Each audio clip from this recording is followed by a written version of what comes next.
Mm, mm, mm, mm, mm. Okay. Well, we about to test some. We are testing some things out here today.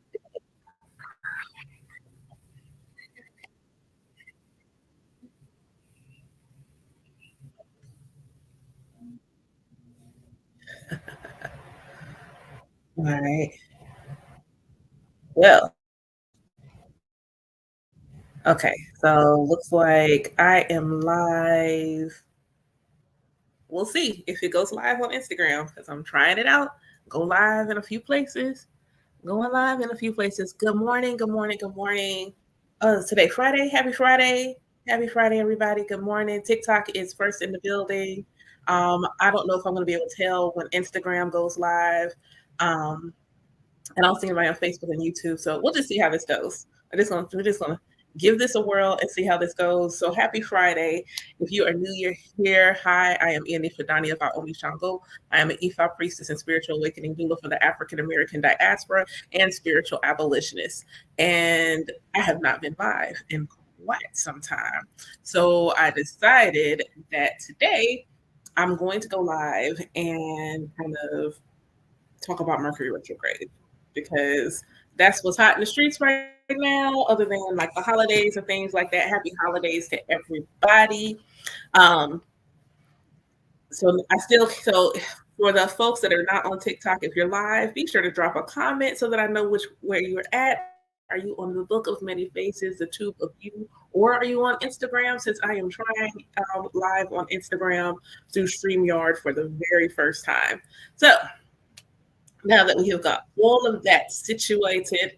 So Mercury retrograde is upon us, and it's giving no internet. It's giving like all of the internet, all of the technology is going to be a wackadoo. All of my tech has been acting real funky since probably since shadow period, since late November.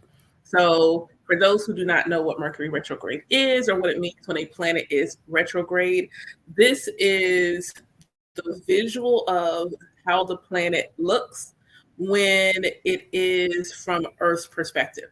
So from our perspective, looking at planet Earth, how it looks when we're moving with the other planets in the cosmos.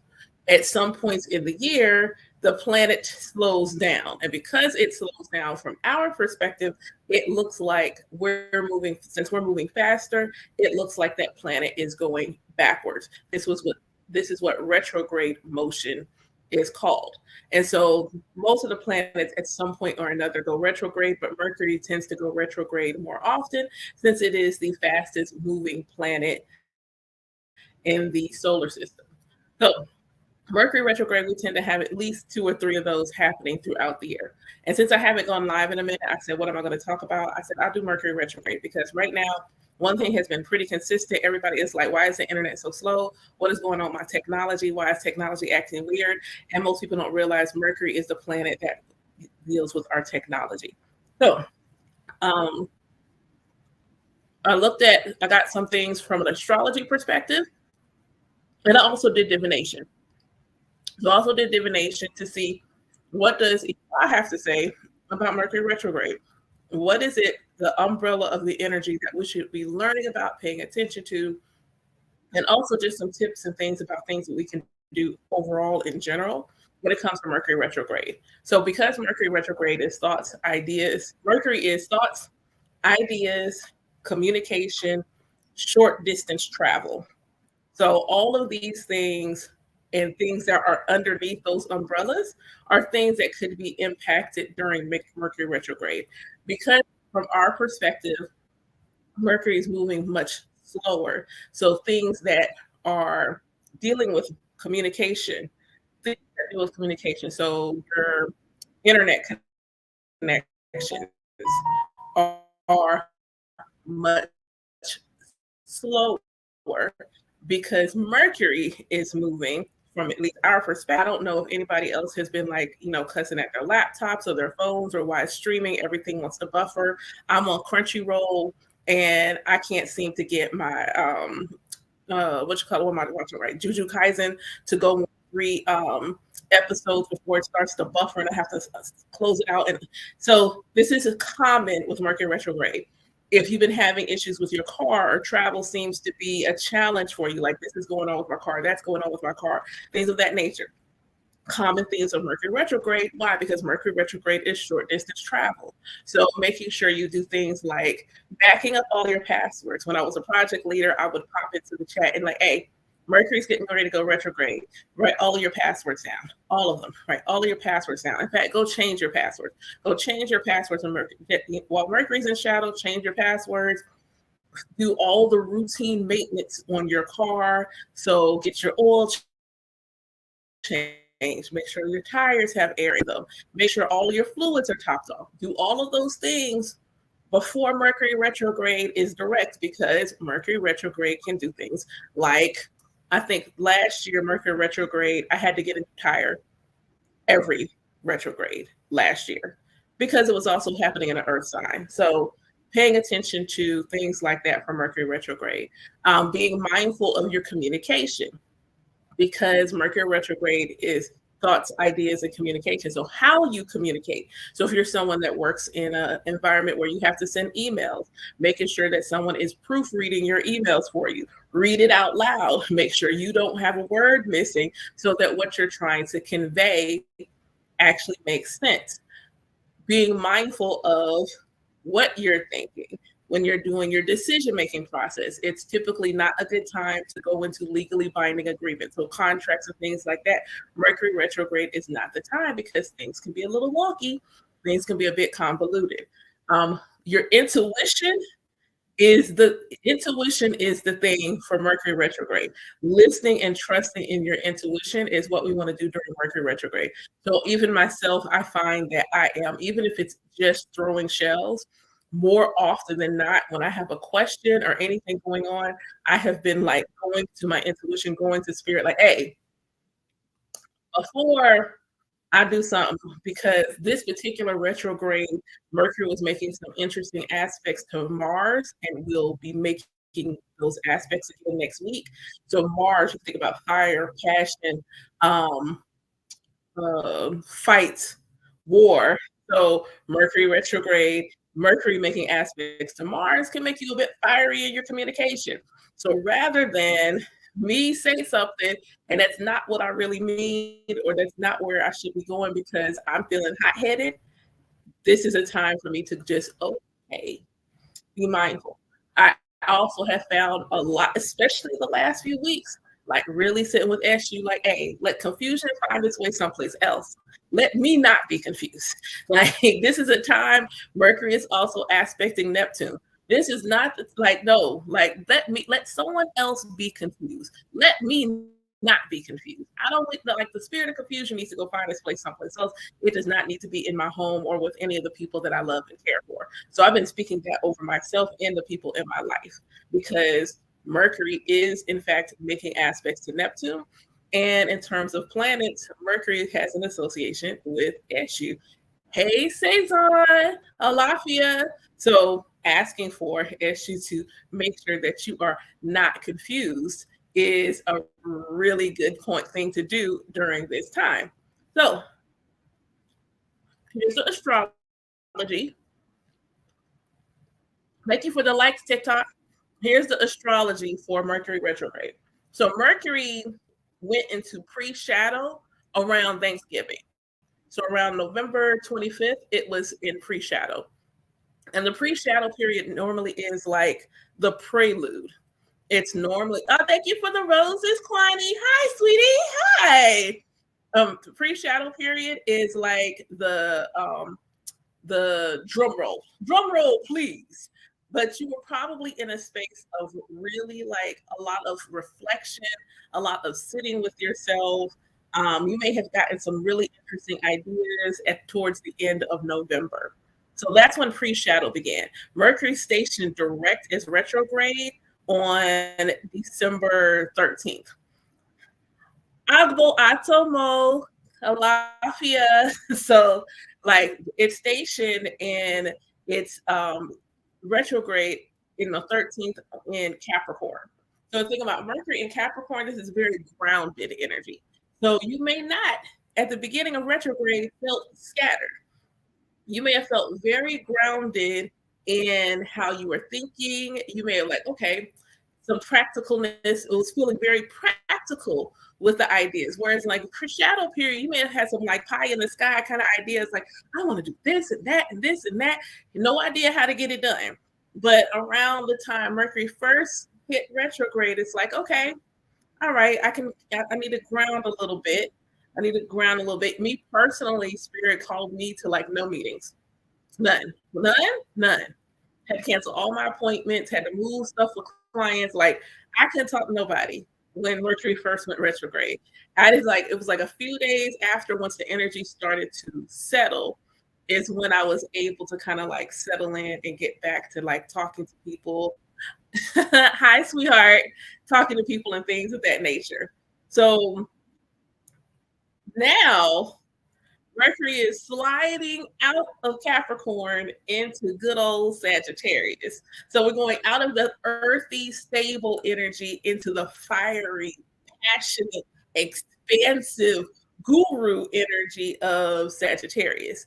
So again, those ideas, those thoughts, they're gonna be like, I got big thoughts, I got big dreams, I got big ideas. Because Sagittarius don't do nothing small. Don't Sagittarius doesn't do anything small. So and then also it's again making these aspects to Neptune. So our ability to like um look like the Mercury retrograde right now, the end of this year has been like, oh, oh, oh, this is oh, okay, all righty. And depending on where Capricorn and Sagittarius are in your birth chart, which area of your life, and also if you have a lot of mutable sign energy. So if you have a lot of planets or a lot of energy in Pisces, Virgo, Sag, and Gemini, um, you're being yeah. So like towards through the holidays, y'all are gonna want to really one be mindful. Like, don't be rushing into nothing. If you have ideas, it's a good time for vision boarding and things like that. But give yourself some grace because Mercury retrograde ends on the first. But you're still going to kind of be in like that shadowy fog energy for at least another week or so after that. So it'll probably be like the middle of January before you kind of feel out of the Mercury retrograde energy. So when you're making your vision boards, when you're planning and things of that nature, if you've got this big plan, don't act on it yet. Wait till about the 15th of January and then relook at it and see if you still feel the same way about it as you did when you first put it together. If you don't, that's okay. Allow yourself some grace, allow yourself the ability to like really kind of hold on a second. Hello? Hello?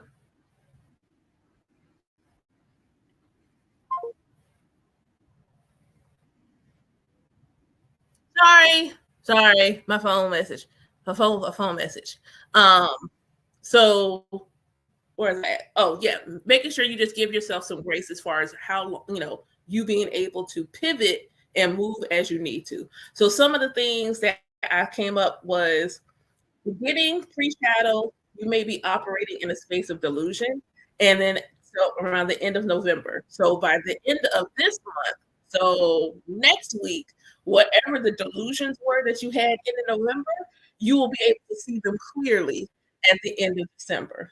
So the challenge really is going to be discernment, and you're going to probably need to be digging in more so that you have clarity. So even for myself and my temple and my godchildren, that like we've been asked to do introspection, like heavy on the introspection, heavy on the questioning why we want to do things and why we're making the moves that we're making. So it's aligning perfectly like this is the time to really be introspective.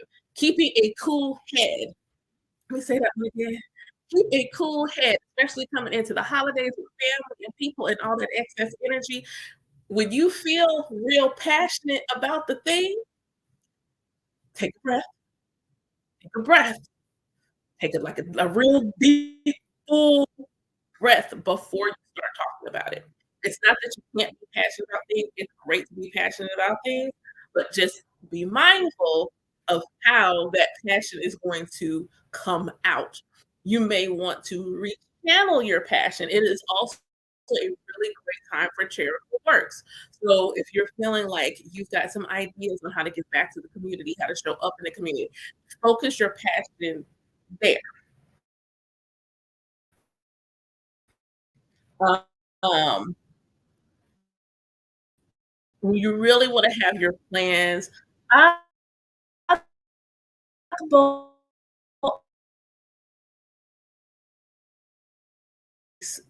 to feel, you know, amped a little bit in there. But it's really gonna have you feeling like kind of really intense, and you just wanna make sure that you have it to flow positively. So, because this is what I do, for those that don't know, I was like, well, let me ask Ifa and say, what message is this? So this is an overarching collective umbrella because you individually will still feel this nuanced for you. So for instance, people who were born during Mercury retrograde, okay, people born during Mercury retrograde are going to feel Mercury retrograde completely differently than people who were born with Mercury station direct. Why? Because your natural state, the state of the energy that you were born into, is Mercury retrograde. So for me, example, I have Saturn, Pluto, and Jupiter all retrograde in my birth chart. So when those planets go retrograde, I don't feel it in the same way as other people because my natural state is for those planets to be in a retrograde energy. So people who are already in a natural retrograde energy for Mercury will absolutely, thank you, love. Thank you for the glitter badge. Will naturally feel differently.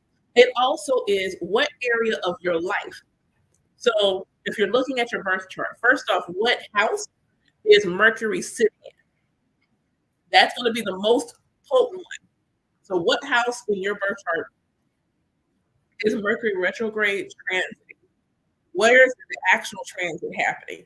So for me, this is going to be a conversation between my seventh house, Alafia. Who's that? Janelle? Yeah, Alafia Janelle. I got no eyes on right now. So for me, this has been a conversation with Capricorn. That's where Mercury retrograde began. This started in my seventh house. This is a house of contractual relationships, often nicknamed as the marriage house, but it is not simply the house of marriage. This is a house of definitely marriage and your potential marriage partner. It's also the house of your best friend. So it's a house of marriage, best friend, other contractual relationships like your boss. So those kind of relationship will represent your seventh house. The seventh house is also the house of the other. So it's the house of who you think you're not. Your first house, which is directly across from it, the opposing energy is who you think you are. And your seventh house is who you think you are not. So it's often reflective of your shadow. We're attracted to these things in other people because we think we don't have them. And the medicine is to understand we have both the first and seventh house energy. We have them both equally. The other part of that is it's also the house of your enemies. It's a house of your enemies. These are the people you know. So where the 12th house also can be representative of enemies, those are people you don't know.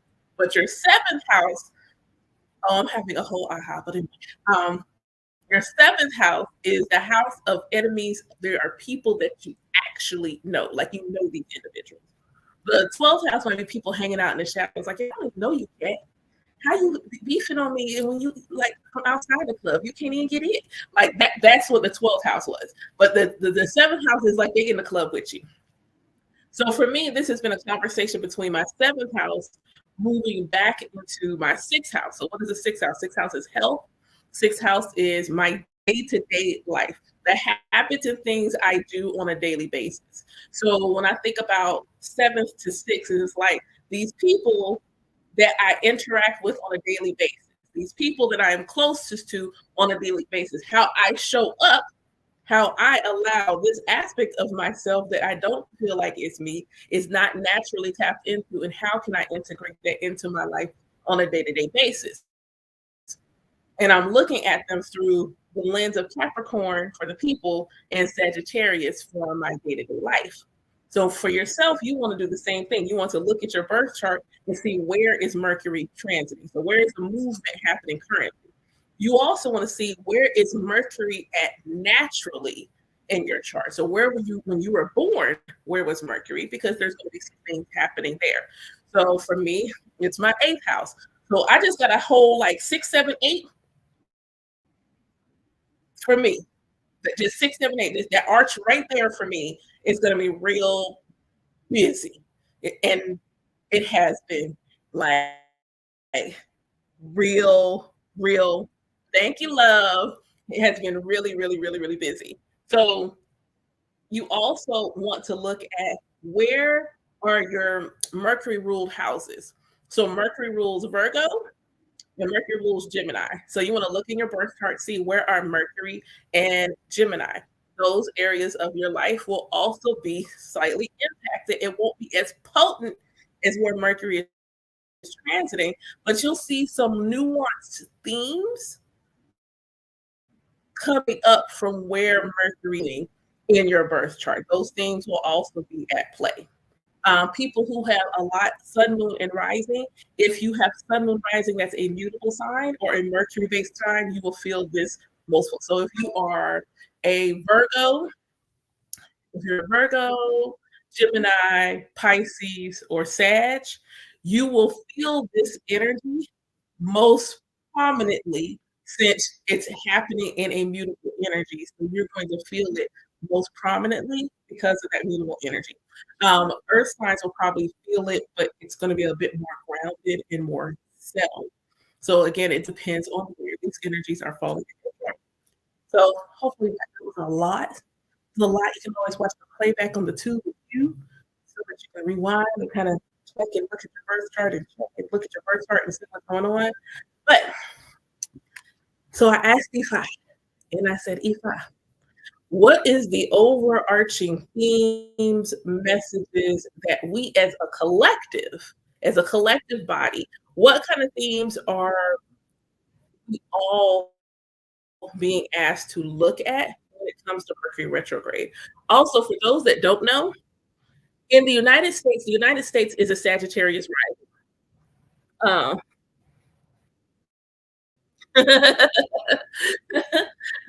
So the United States is a Sagittarius rising. So for those of us in the States, Mercury retrograde from a country perspective, it's happening in the first house. This is the house of identity, how you are, and this is your outer garment. So this is how you show up. This is how you present to the world.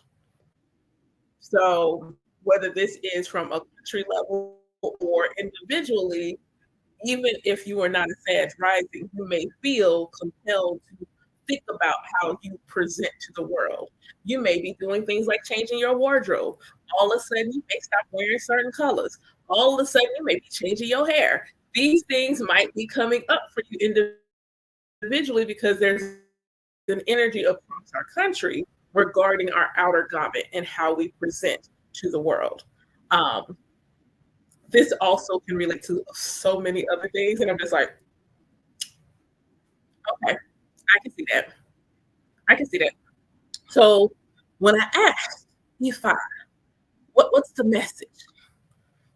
And I'm gonna try to do this and stay planted because I felt myself tingle just then, like, oh, we gonna fly? Okay, all right, we gonna stay here. Um, so look, and I'm not even giving all the secrets. This is not even like this is I'll call it back in a minute. This is like sprinkle tea. This is just a sprinkle tea. So what I got was OD or Tudapan. So when I first looked at it, these are just reflections I got when I first looked at it. So at first we're kind of like in our body, kind of like an arrested place. So again, you think about Late November to early December, how were you feeling? Were you feeling really like wanted to be home, chill, kind of cocoon, reinforcing your boundaries? This would be common because OD is big on the boundaries. OD is a representation of the womb. So then you're thinking about like what the womb, you feeling contained, but you also feel safe. You feel secure. They're in a good place. The beginning of Mercury retrograde, that was a lot of us were feeling like we were kind of chill. And all of a sudden it was like, whoa, then all of a sudden we weren't. Why? Because this other energy, when we look at the other side of it, it's like there's this desire for movement now. There's a desire for movement. We can't get out of our head. We're stuck in our head. I don't understand. Our feelings feel like all over the place. It's like, so we're stuck here. We can't get past any further in our body. We're like literally stuck here. And because we're stuck here and all the fire is here and our feet won't move. It's like we're too far up here. We can't seem to get it moving. And so now our feet won't move. And so what we feel like we might feel stuck. Like we got all these ideas, all these things, all these thoughts. And it's just like, why can't I seem to take actual inspired action and create movement? That is difficult. Yeah, yeah, yeah, yes, yes. Full on that for other folks, analysis paralysis, yes, that's the overarching energy. Um, so ask, pause, be still. Um, and it can be it's an it's an uncomfortable like frustration and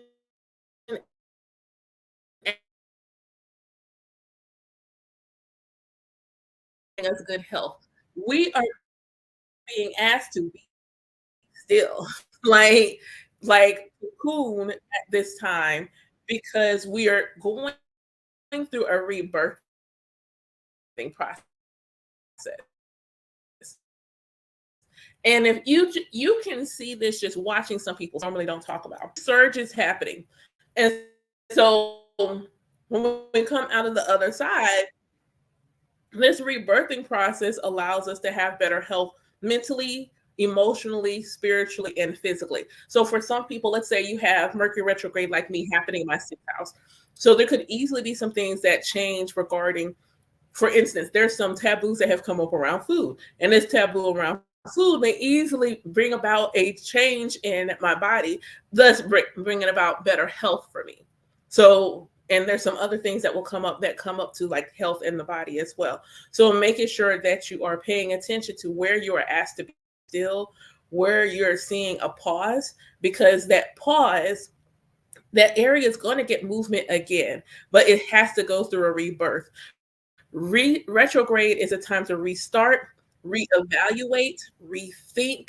So when you're reevaluating, rethinking things, that gives it an opportunity to maybe still do the thing, but do it in a different way, thus giving it a rebirth. Like even for instance, maybe it's been a couple of weeks now. I think I did this right at Mercury retrograde. I redid my website.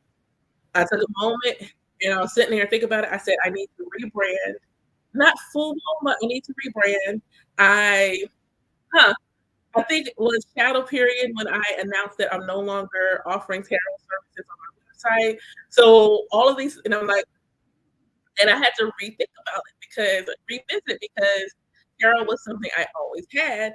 And again, looking at my day-to-day life, what I do on a day-to-day basis, this is something that is meant for me to continue to do. Do I need to reevaluate it? So it's not that tarot is gonna go away completely, but I did need to evaluate whether or not it was a core aspect of who I am to how I offer service to the community, and it's not. So I had to take it down. I had to take it down. So what is that going to help do? It's going to bring about better financial health. It's gonna bring about better mental health. Why it's gonna bring about better mental health?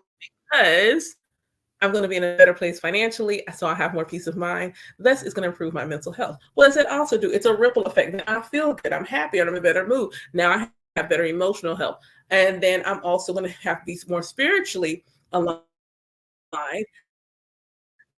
not because Hi, Jerry. Not because tarot's not because it still is. My order is like you can still do tarot cards. I still pull throw inspired action card here and there.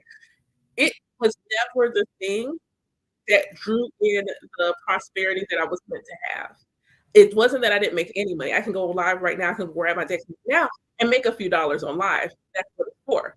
For that, I need my nails done. Throw some cards. I need a pedicure. Throw some cards.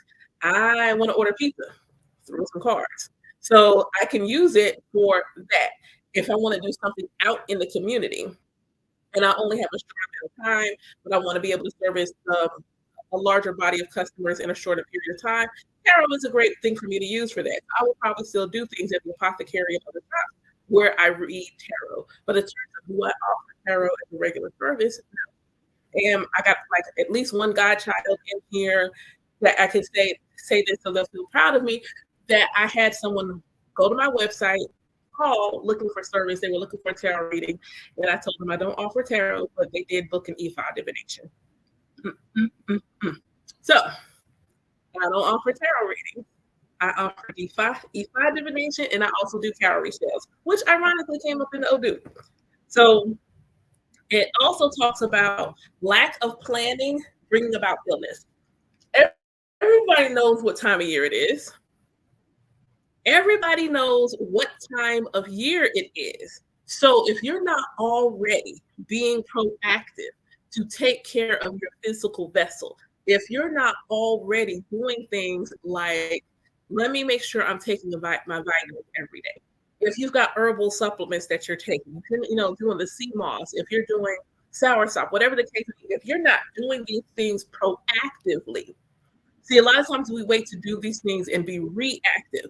And Mercury retrograde is asking us to reevaluate how we do these things as we're going through this rebirthing process, our physical body. So some of us, this rebirthing process is very much spiritual. And when you're attracting all this additional energy, when you're attracting all of this additional energy, what you need to do is you let your physical body become prepared to hold the energy. Your physical body needs to be prepared to hold the energy. And so you need to be doing things now for that. Because post Mercury retrograde, we are going into 2024. This is an 8th year. I'm not going to go much further than we're moving from introspection to inspired action. We're moving it from a slower energy to a faster energy. It's still earthy, so it's not super fast, but it is much faster than 7 energy. We need to be prepared for this energy shift. We need to be prepared for it. And if we're not prepared for it, our blessings and things are going to move past us. Our blessings are going to move past us. Hold on, let me check. Hold on.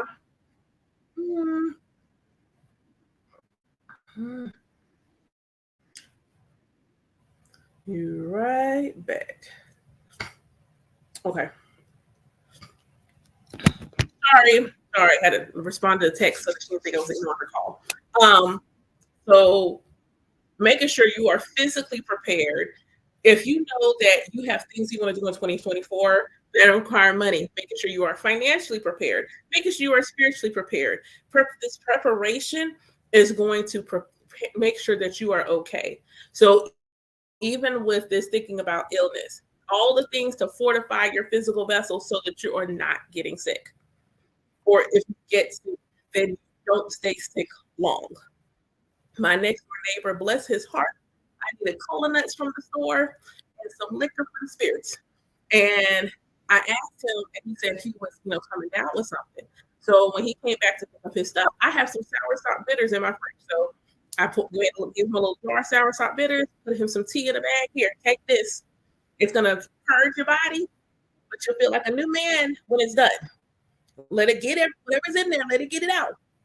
Let it be evicted, and then you're gonna feel brand new when it's done.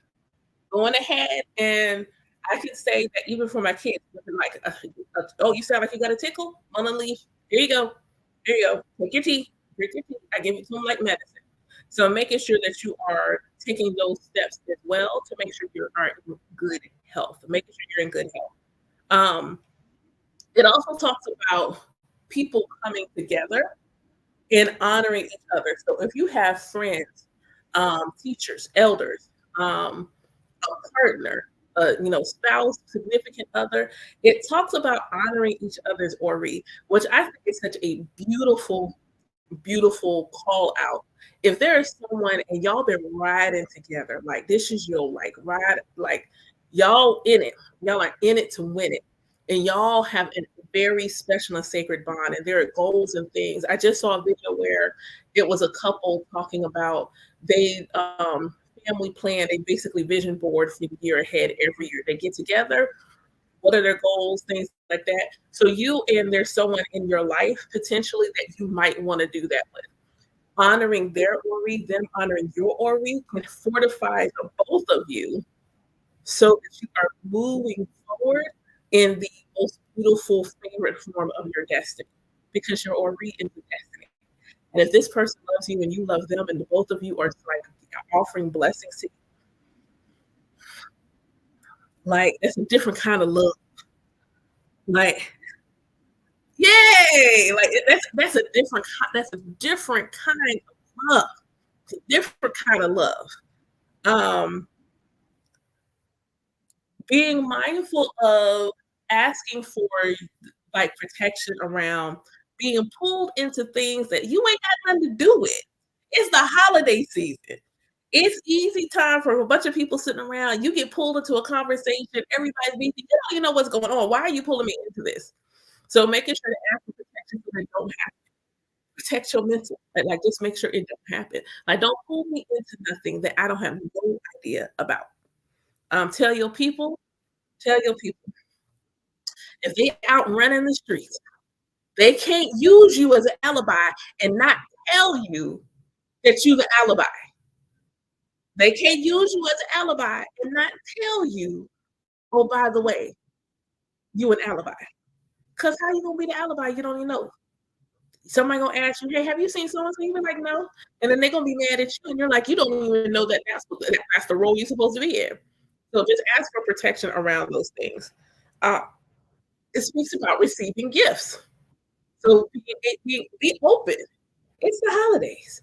Be open to receive gifts. Be open to receive random gifts.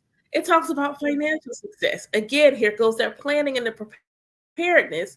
The ideas that you have going. It's not that you shouldn't act on the idea, just hold it. Just hold it. So that way you can have that discernment. I have been in a strong place of going to spirit, like, hey, about that. Okay. I've been in a strong place of throwing the shells and asking questions because I know when I feel like I'm too far in my ego, and thus I need spirit to step in. Um, that part, like, can't lie. So don't use me as no alibi. That ain't it. I'm like, I wasn't there. My name Bennett, and I ain't in it.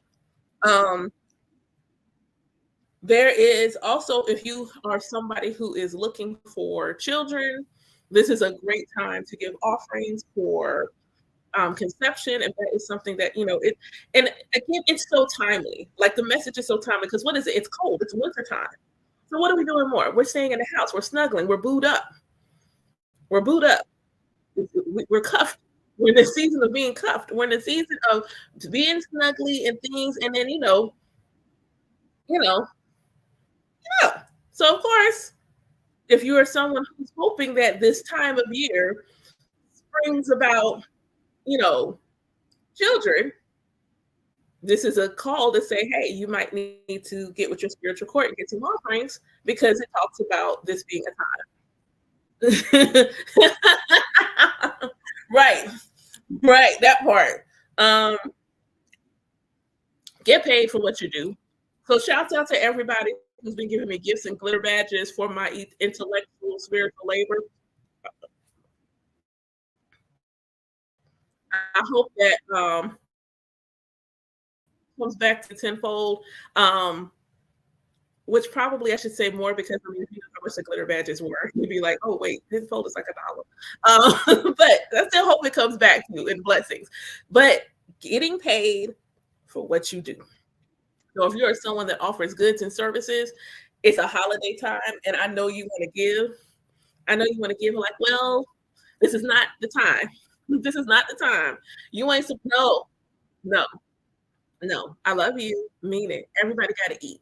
Everybody, they got to give you something, something. No, they can't get it on credit. They got to give you something, something. There has to be some form of energy exchange. If you want to barter goods for goods, cool. But there needs to be some form of energy exchange.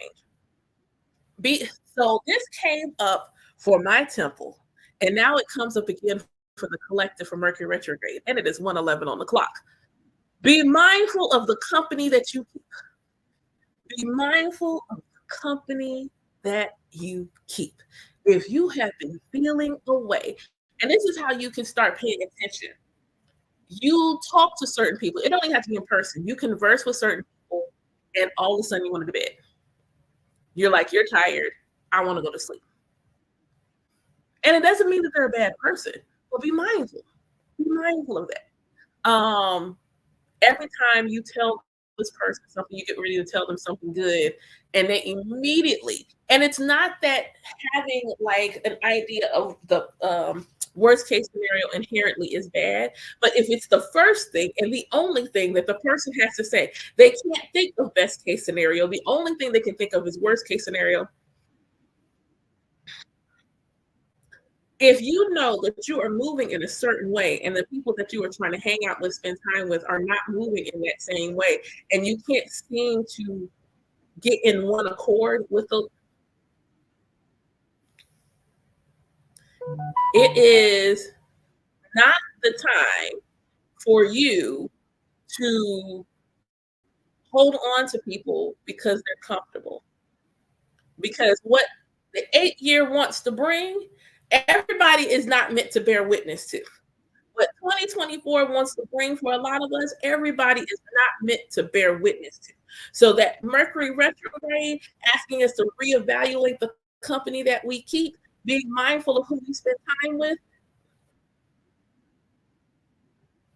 And it's amazing because it ends on January 1st. That means these things, these people, these ideas, these thoughts are not meant to carry forward into 2024. One way or the other, they're getting dropped off. And you know what he said? They can do it the easy way or the hard way. It doesn't always have to be a tower moment every time somebody enters your life. They could just simply disappear.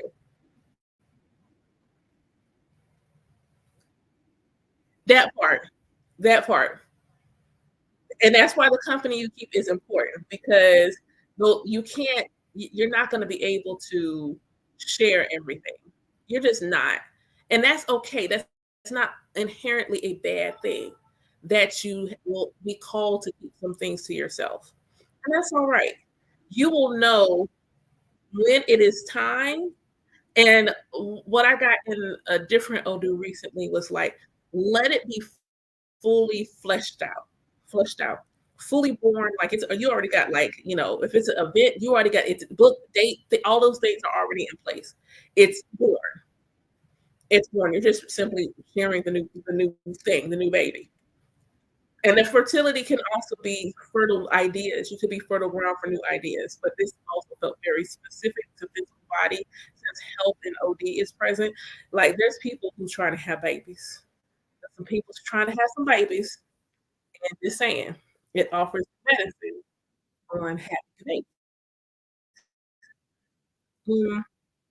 So this oddly felt really direct, but um, I will say for my temple, for my godchildren, this will apply to y'all, those of you who are watching and listening. But it talks about having success with cowrie shells, specifically cowrie shells and consultation. So I shade some confirmation because there's something I was going to do for y'all for that. So be ready, be ready. And it talks about you becoming an honorable person. And what I mean by that is somebody who is revered, someone who is looked at, who is admired. So understanding that that is something that wants to come to you. And what I got from my dream, this kind of parallels the dream, is that, you will get to a place where in your current place, in your current space, if you have not been seen, if you have not been recognized, if you have not been looked at, if they have been looking past you, they have been looking at everybody else, but they can't seem to see you, understand that in 2024, you are going to be seen. 2024, you're gonna be like, "Oh, there you go." And you're gonna be like, "How you look, I've been here this whole time. You have? Oh, okay. But I see you now." So understand because you're moving differently, again, that Sagittarius over umbrella. Yes, yes. Yes, I'll answer that next. I'll answer that next. I'm almost done with this. So I can do that. When you are standing in your fullness and the energy around you is supportive of that manifestation of yourself. When you're standing in your fullness and then the energy around you is also supportive of that manifestation of yourself, then your blessings are able to bear witness to you. Like, there she is, there he is, there they are, and come to you. They're able to come to you because they can see you. They're already looking for you. They're looking for you in the daytime with a flashlight. Your blessings are looking for you in the daytime with a flashlight. But if you are not operating in the vibration of the you that is meant to receive that blessing, you won't receive it. My good friend told the story, and then I had a client yesterday who told the story. We're talking about when you're praying for blessings like money. See, some of us are way too giving, and that's why we can't manifest the money and the windfall that we wanted because we would immediately give that joint away. I'm not talking about paying your bills. I'm talking about you trying to take care of your family. You can't get the blessing of the windfall of money because you won't hold on to the blessing long enough for you to actually feel like the blessing is yours. You feel like you need this blessing to take care of everyone else when the divine wants to give you the blessing. The blessing is for you. The blessing is for you. I'm going to need you to do something for you with this blessing before you start trying to take care of other people. Can you take care of yourself? Hi. How you doing, Angel? So you got to have the open. The blessing has to come to you. You might be in a place where you like they're just going to give it away. Why should I give it to them? I should just give it to everybody else since that's what they're going to do with it anyway.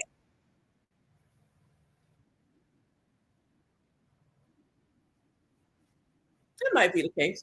I'm not reading this. That might be the case. More likely you're sacral because that's where your abundance comes from. That's where your abundance comes from. Is your sacral.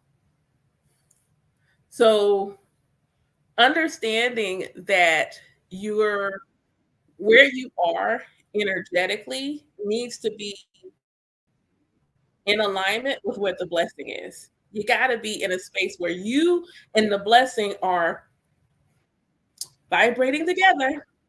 And they're like, "Hi, I see you," and I'm like, "I see you too, yay!" And then you come together, and you come together, and that's what's trying to happen right now is get you in a place where you're mentally, emotionally, physically, the company that you keep, everything is in such a way in harmony. Where it's like when 2024 hit, all of a sudden you're just doing this. All of a sudden that you're just doing this. If you want to hear more about 2024 and the numerology, I'm actually recording that today. So I'll be recording what 2024 numerology is for the collective, and you can pre-order it on my website, and then you will get a private link so that you can watch it. If you want something more personal, I am also doing divination for 2024 numerology. You can book that on my website too. Um, so yeah, that's what I got for Mercury retrograde. Someone asked a question about E5, so I do want to answer that. But if you have questions specifically about Mercury retrograde, you can drop those as well. So I'm good, Angel. Thanks for asking. Um, Getting into E5. So That's such a I feel like that's such a not like, that's such a easy and not easy question.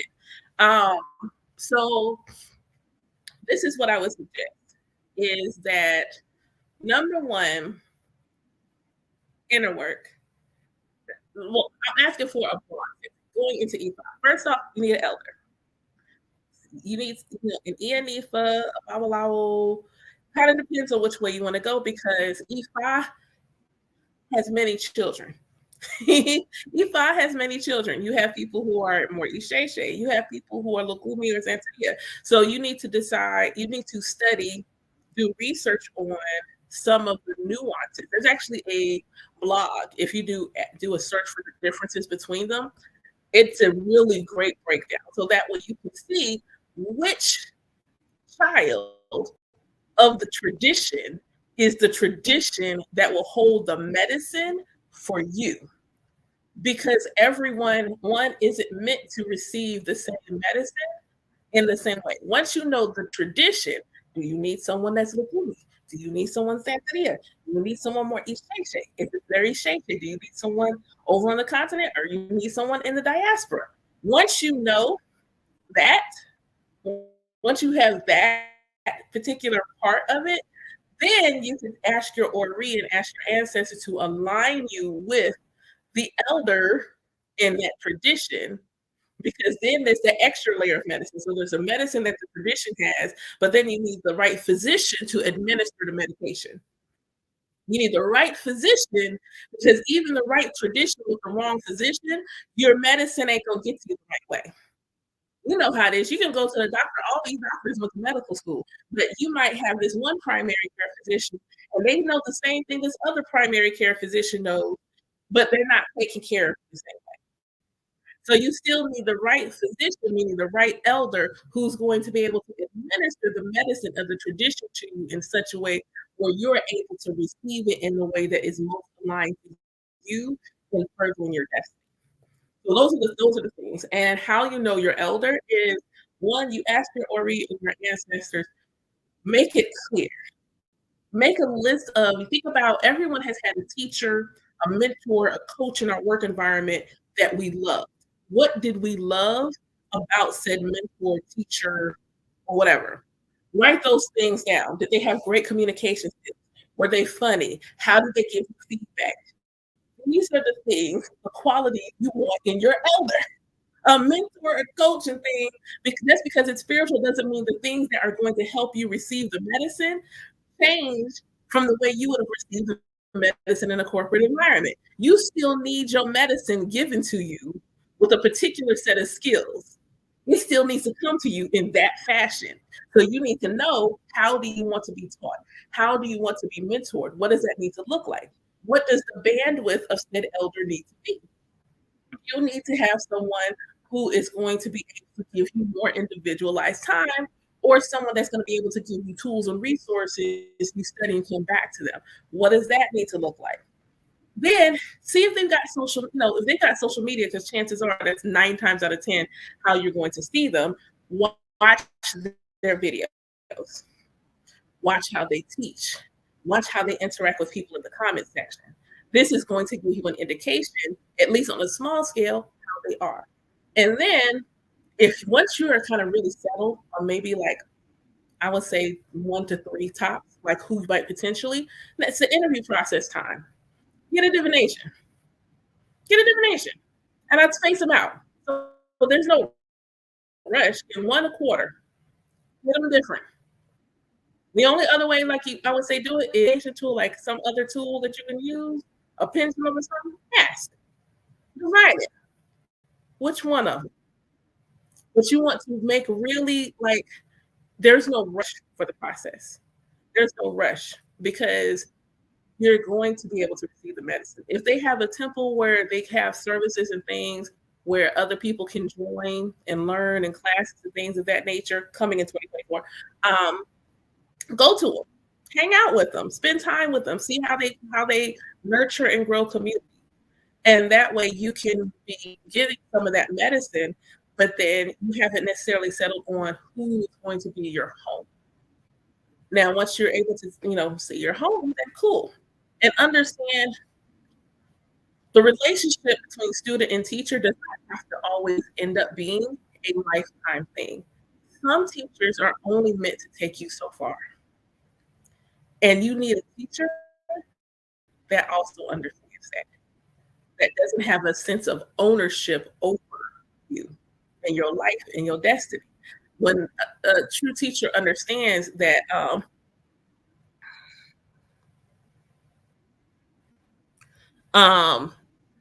hold on, I'll answer in a second. Like you need someone that can nurture you and understand when you've gone as far as you're meant to go, they can let you go without any hard feelings. They can. There's no beef. There's no. We ain't got to square up just because I'm not meant to take you to the next level. If there's someone else meant to take you to the next level, then I should let it grow. Because if we were in a village, there is no like I only have this. No, you gotta have a village of elders supporting you. So the diaspora dynamic is slightly different, but mindset should be you may have a village of elders supporting you and understanding that this elder may be highly proficient in this form and that's they take you as far as they're supposed to go. And then there may be another one that's meant to help you with something else. That's okay. That's okay. So it really does mean take time. So so in terms of a cleanse for energy and brain fog, so I would at this time, Mercury retrograde or cleanse. And yes, I do offer them. Ori cleanse. Ori cleanse, Ori cleanse. Why? Because your Ori is your head. Your Ori is your head. And doing an Ori cleanse will ultimately also end up being an energetic cleanse. So it's like a twofer. It's a twofer. So doing an Ori cleanse helps you get back into alignment with your destiny. It helps you to align with your favorite self. It helps you to get back in alignment. So that would like for me personally as an EME, for that would be my recommendation is an Ori cleanse. Cleanse that. Cleanse that. And yes, I do offer them. And in terms of a reading, so yes, I do offer um uh uh if that is aligned for you. Notice mine is not. Like let me just say that. Let me go ahead and do this one real quick. Everybody ain't meant to walk around with their head covered. Contrary to popular belief, everybody's Ori is different. Everybody ain't meant to walk around with their head covered. I personally ain't meant to walk around all day, every day with my head covered. When it's time to, I put one on. Like the video I posted yesterday, I put my right did it on because I, I was feeling like I might pop off a little bit. But it's not wearing a head covering does not dictate how spiritual you are. So like it does not. Understanding what you and your Ori, get the bag off the table and bring it to me. Yep.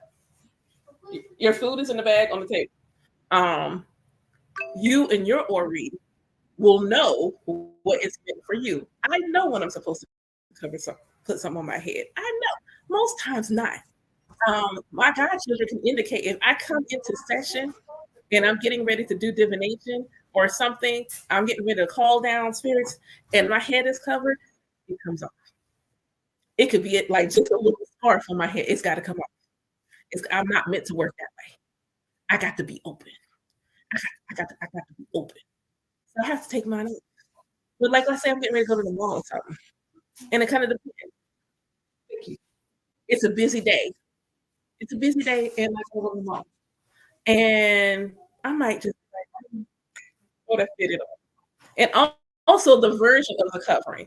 Don't like head covering is a covering. So let's say you're somebody and you decide you want to wear a wig. Guess what? When you're wearing a wig, you are veiling because it's not your actual hair. When you're wearing a wig, you are in fact veiling. You're welcome. Bonnets, veiling. Wraps, veiling. Fitted hat, veiling. Sun hat, veiling. You are veiling when there is something atop of this lovely noggin of yours. You are veiling. And when you feel called to veil, you will veil. Sometimes a veiling is something big, something is something small. Don't let nobody else dictate what that needs to look like. If you naturally feel a call, I have never naturally felt a call to wrap my hair. Not once. I've only done like, well, maybe I should wrap my head. No, no, no. And as an Ianifa, I'm not trying to cosplay as what an Ianifa looks like. I don't do Ianifa cosplay. I'm not cosplaying as a priestess. So what you get is who I am.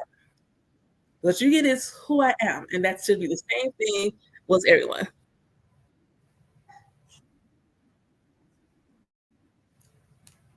Because it's not in line for you. The why depends. The why is completely dependent on you. There are plenty of people who are not able to wear a weave, and it's like, I don't like it. So for yours, it could simply be that the material, those items don't align with you energetically. They're just not good for you, and they're just leaving it at that. It might, and it could easily be a health thing. Wearing those things might irritate your scalp. So understand, it's always personal. There isn't an umbrella that says nobody can wear it. There's no, no. There are plenty of priests, priestesses who wear extensions and things like that in their hair. You can't wear it in yours, but it doesn't mean there's an umbrella reason. It just simply means your Ori don't like that. Your Ori is like, no, don't put that on me. I don't like that. It's just like some people can't dye their hair. It doesn't mean inherently there's something wrong with dyeing your hair. It means as an individual, that person can't dye their hair. Sometimes some things are not collective. Some things are individual. It's the same thing with food. Everybody ain't meant to be vegan. Sorry, hate it. I know that's like the spiritual community. Like, oh my God, why would you say that? Because it's the truth. Everybody's not meant to be vegan, just like everybody's not meant to fast. For me personally, it is a taboo for me to fast. It's literally taboo. I'm not supposed to fast. I am not supposed to go without. That's not how I'm supposed to. That's not how I'm supposed to move. I'm not supposed to go without. So I'm not supposed to fast.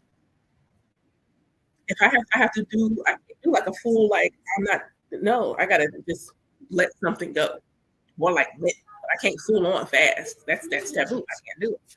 Everything about someone's spiritual journey is so individualized. You may be doing something as a community, which means that energy that's being done for community, there is a blessing or protection happening under the realm of the community. Hi, Crystal. Nice to see you as well. There's a blessing for the community, and that means that everybody needs to be in a similar vibration as a community. But even in community, we'll still have things that are individualized for you. Um, you asked about divination. I am currently running a sale. So my normal divination price is 175, but it is currently 40% off. You do not have to have the divination before the sale is over. So the sale is over on Christmas Eve. You just need to book it by Christmas Eve. You just need to book it by Christmas Eve. So if you book it, but we don't have it until the 10th, that's fine. You'd still get the sale price. It just needs to be booked by then. So right now it's only $101 to get a divination. It's about 75 minutes. It's about 75 minutes. And then if there's any offerings or anything like that that's necessary, then we'll talk about it at the time. And I am not one of those that will hit you in the head with offerings. I just don't do that. I don't need your money. So I'm not gonna hit you in the head and try to put you in the poorhouse just so you can receive your blessings. That's just I'm not gonna do that. So hopefully they answer your question. If you have any other questions, the website, the link to my website is in the bio. If any of my folks want to just drop it in the comments, they can. I have a chat bot on my website. So if you chat me on the website, it does go to my cell phone. So if you have questions, yes. If you book today, you pay today. Yes, ma'am. Yep. If you book today, you pay today. You just don't have to necessarily have it today. And depends on what my god sister wants. I might have time today. But yeah. And I look forward to talking to you. If I'm ever to tell you we get divination from me, it's fun time. You will cry. Sorry in advance. You will cry. That'll be a great divination. I don't mean to make people cry. It's just an accident. It just happens. You're so you're so welcome. Somebody asked me, what do I think about Santeria? Um, First off, though I am an Ianisa, I do not practice Santeria, so I can only give an outside in perspective. So this is what I will say is that it's not it's me the medicine of Santeria is meant for specific individuals. Um, it wasn't medicine for me. One is because even though I didn't feel like I was going to initiate, thus I never thought I was going to be a priestess. The idea that I could not because I had a womb didn't agree with me. So I could not go into a tradition where my gender would limit me in any capacity. I needed to be able to, in whatever way I wanted to grow spiritually, be able to grow in that fashion. So I didn't think I was going to initiate at all, honestly, because 90% of the content creators that you come across are Lukumi or Santeria based. So that's the only information that I really had at the time. But I understand why Santeria is good medicine. So for people who don't have like the hugest beef with Catholicism, but they want to tap into their African heritage, it makes perfect sense to me. It's the perfect medicine. It is such an easy transition. Like this saint, and then all of a sudden this saint is also this Alicia. So it's like the perfect medicine. The way that some of the messages are given feels that way. Um, that you know, um, and that's okay. That's okay. I'm gonna respond to that too. Like, um, yes, we make it clear is great medicine. That means I said something your spirits have been trying to get you to hear for a long time. Um, I think that understanding which Orisha tradition holds the right medicine, hey ladybugs, for you. Which Orisha tradition holds the right medicine for you?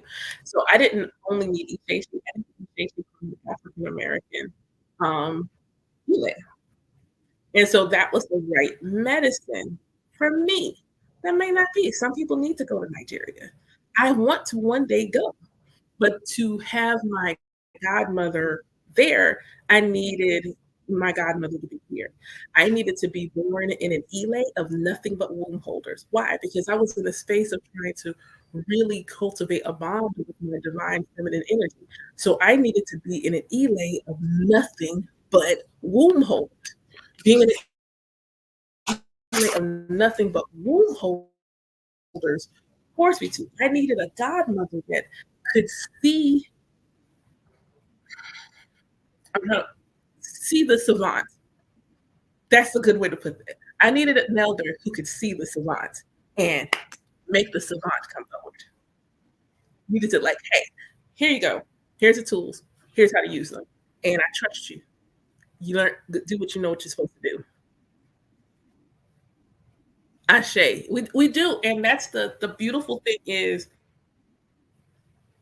Isheshe is the mother of all. Isheshe is the mother of all Orisha traditions. All Orisha traditions have Isheshe as its mother. However, in the diaspora, they all got different daddies. In the diaspora, it's like Isheshe is the mother, but like it's Santeria Catholicism is the dad. So Isheshe is still very present. Mother is still there, but you got a stepdaddy, and that stepdaddy also wants to have a say in how the children get raised. So the things of the stepdaddy's tradition are ingrained into the things of the mother's tradition, birthing a new tradition. And this is why it doesn't make sense to me for spiritual gate, that whole what sets you claim, who jumped you in energy that can sometimes be present. Exactly. There's language, there's all, like, yes, yes, geographical ways. So Isheshe still mother though. She's the mother. And so everyone has like a respect for Isheshe because she is the mother. Without Isheshe, there would be no the traditions wouldn't be there. Um,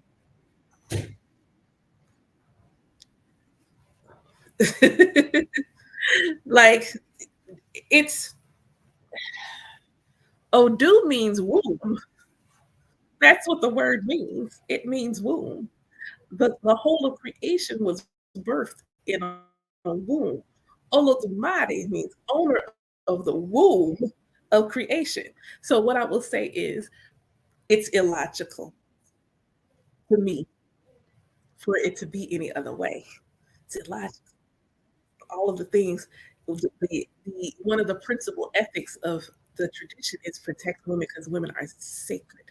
The original oracles were all womb holders. So to be the holders of the Odu, holders of Odu, Odu holders, but you can't divide. Oh, that just seems cuckoo for cocoa puffs for me. But to each their own. To each their own. So and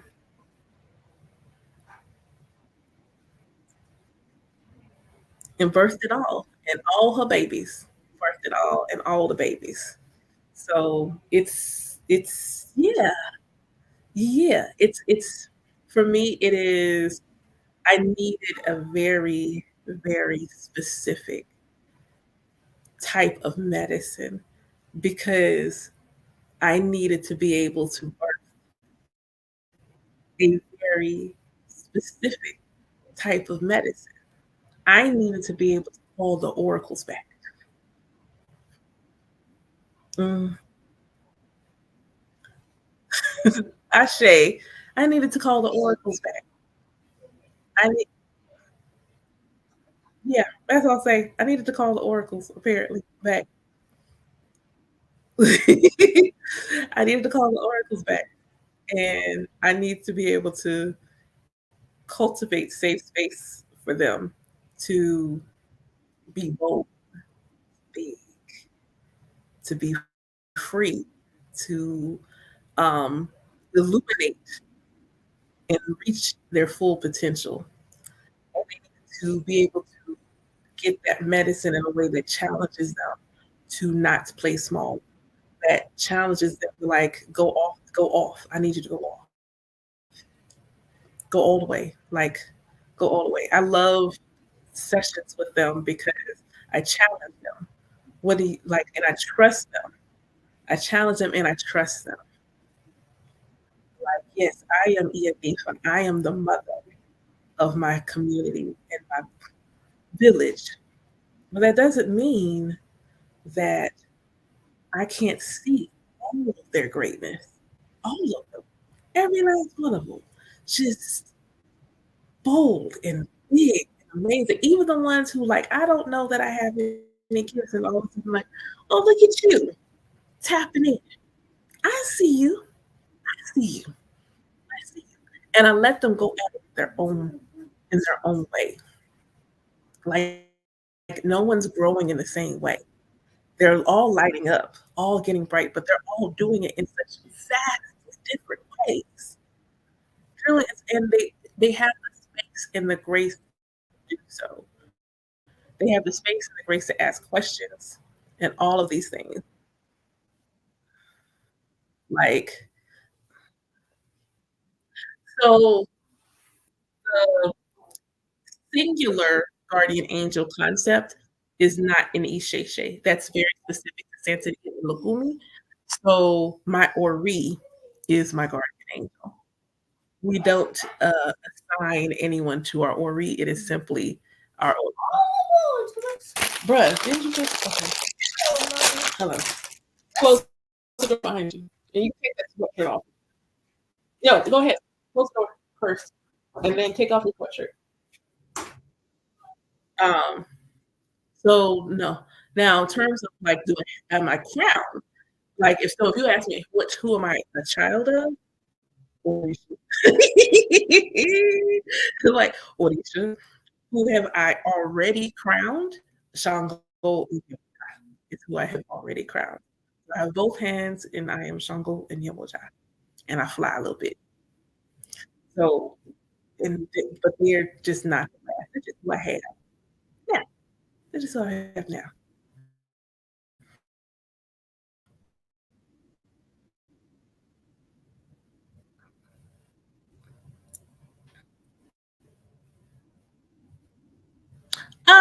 Yes, even that slightly differs too. But yes, I do the Odu, I have my Odu as well. But my Ori, in terms of like a primary guardian angel, it's still my Ori. It's still not the Odu itself. But yes, and yeah, the Odu part is very slightly too. It's slightly different. Only slight. It's a very, very, very slight differentiation in how ours came up. Yeah. It's so like fun fact, I I dreamt my Odu. Uh,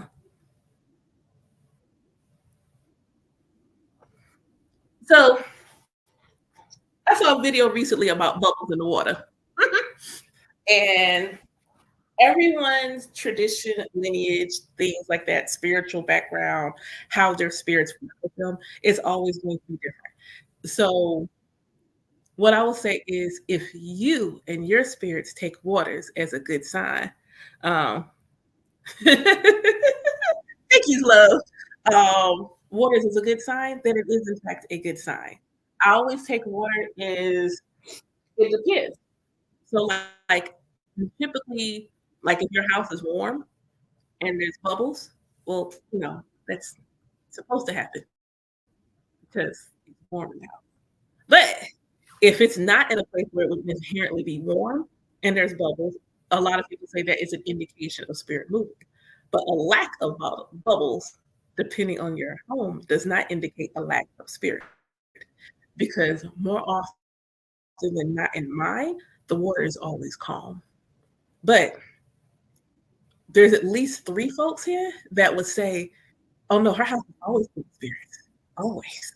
Like, there's always somebody there. They're always everywhere." But if you were looking at if you were to come in and simply look at the water, "Oh, there's no energy here." Alright. So it depends. It depends. So for you, that might be the way spirit moves. Mine, you know, the water just the water. I know when I need to what I pay attention to more often than not um is that how many did you say 7? That's all today? That's still like it's all it's a quiet day. 7 is a quiet day. Mm, yeah, ask so this is what I would do. If you've already got, like, your altars and things in place, so now is a moment of cultivating how that communication will show up for you. So for me, like, I know that if my water is mad cloudy, especially if I just change it, they working. Like, they cleansing, they working, things of that nature. I'm like, "Oh," and I will almost always say, "Thanks for whatever you just kept from bothering me. Thanks." And I, take my water out and do what I need to do. So you cultivating how signs, symbols look for you in your spiritual work and communicating that to them and them communicating that to you. So if you want to say, bubbles in my water mean y'all are trying to get my attention, y'all are speaking to me, whatever the case may be, then sitting with them and making that clear and then getting a confirmation from them that that's the case. So then you may change the water out and leave it up there. So, like, if this is a yes, if you're in agreement that this is, um, what the case is, that might not be a thing for you. Um, Mine is rarely cloudy unless there's something going on. Like, there was something going on a little while ago, and I looked at the water, I'm like, "Oh, y'all at work.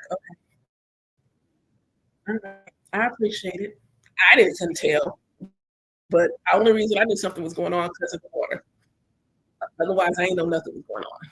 If I hadn't looked at the water, I wouldn't have the slightest idea if anything was going on. So, and communicating and sitting and saying, "Hey, this is what I need my signs to look like." Folks that been in my live all the time know that I say, "Don't just say, 'Can you give me a sign?' What does the sign need to be? What does the sign need to be?" Tell them, "Hey, that my friends recorded at this point knows that, 1, I don't read angel numbers as simply just repeating numbers. Why? Because I'm an Aquarius and I see patterns. So the patterns of the numbers also speaks to me in a very specific way. So, like, my life path number is an 11, but if you're doing the math, it's a 3811.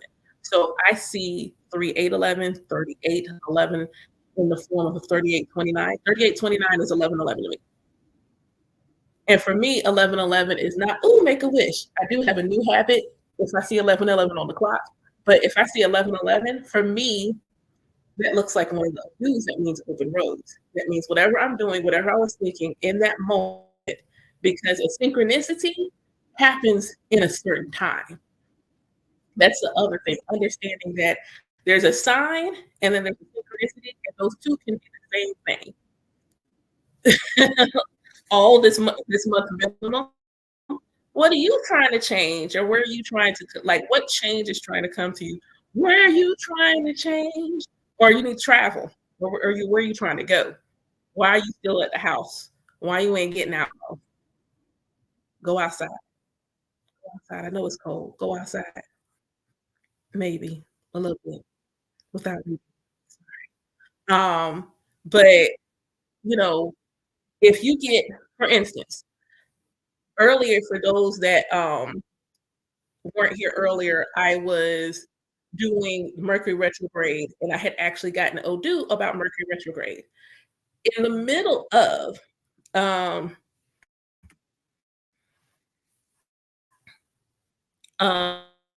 um, protection, that's easy. Like, that's the power of the word. But you, when I was getting ready to do the Odoo for Mercury retrograde, as I was writing it, I happened to look up and glance at the clock, and it was 11:11. That meant, because I had already thrown my shells to see if it was a good day to teach, but I didn't ask the topic. So in that moment, just as I was getting ready to get the Odoo, to see 11:11 tells me that I was in alignment with what I was supposed to be doing in that moment. Why? Because it happened in the moment.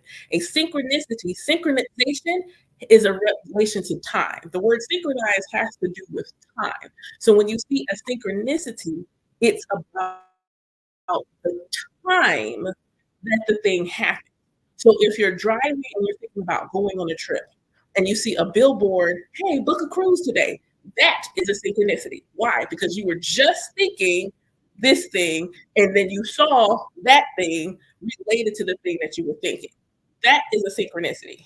That's what a synchronicity looks like.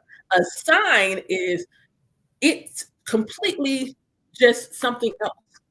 So angel numbers can sometimes be a synchronicity, but they also might simply be a sign. They might simply be a message on their own. They're not always synchronicity. If you are thinking of a new project, a new idea, and then you see 333, which has to do with communications and creativity.